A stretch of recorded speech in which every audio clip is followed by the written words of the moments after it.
नमस्कार, मी सुवर्णाच्या जगमध्ये आपले स्वागत करत आहे। आज मी बनवते देशी स्टाईलमध्ये एकदम चिकन चिल्ली।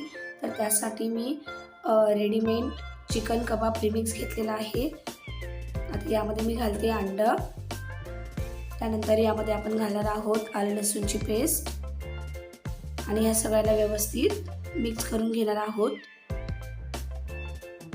हे बघा, मिक्स करून झालेलं आहे सगळं।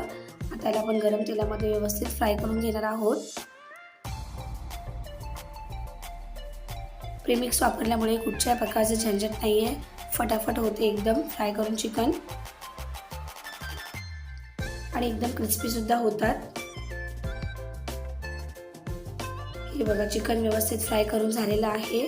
तर आता याला मी काढून घेते आणि आपण चिली बनवायची रेसिपी चालू करूयात।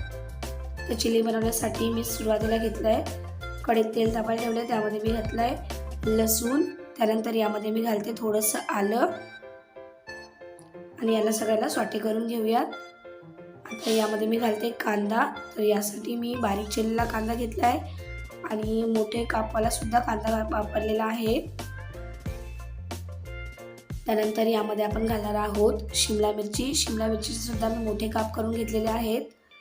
याला एकदा आपण सॉटे करून घेऊया।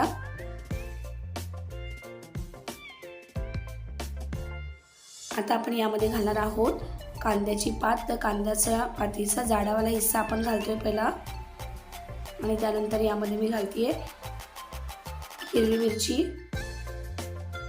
आणि सगळे व्यवस्थित मिक्स करून घेऊयात। चिकन चिली बनवायला अगदी सोपी आहे आणि घरच्या घरी फटकरून होते, तर नक्की तुम्ही ट्राय करून बघा। आता यामध्ये मी घालते कांद्याची पात आणि त्यानंतर आपण यामध्ये घालणार आहोत फ्राय केलेले चिकन आणि या सगळ्याला मिक्स करून घेणार आहोत। त्यानंतर यामध्ये मी घालते कोथिंबीर बारीक चिरलेली आणि जर अशी आपण घालूयात आलं लसूणची पेस्ट।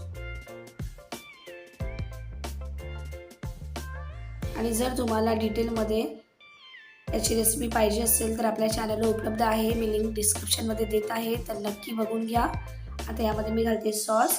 तर यासाठी मी soya sauce, red chilli sauce आणि ग्रीन चिली सॉस वापरला आहे। आता सगळं मिक्स करून घ्यायचं आहे आणि यामध्ये आपण घालणार आहोत मक्याच्या पिठाची स्लरी। जेवढी तुम्हाला ग्रेव्ही ठेवायची आहे त्या हिशोबाने घाला आणि सगळ्याला व्यवस्थित मिक्स करून घ्या। हे बघा, यामध्ये चवीनुसार मीठ टाका, मीठ सांभाळून टाका कारण आपण सॉस टाकले त्यामध्ये ऑलरेडी मीठ असतं। जर तुम्हाला माझी रेसिपी आवडत असेल तर लाईक करा, शेअर करा, कमेंट करा, सबस्क्राईब करा आणि व्हिडिओ बघण्यासाठी खूप खूप धन्यवाद।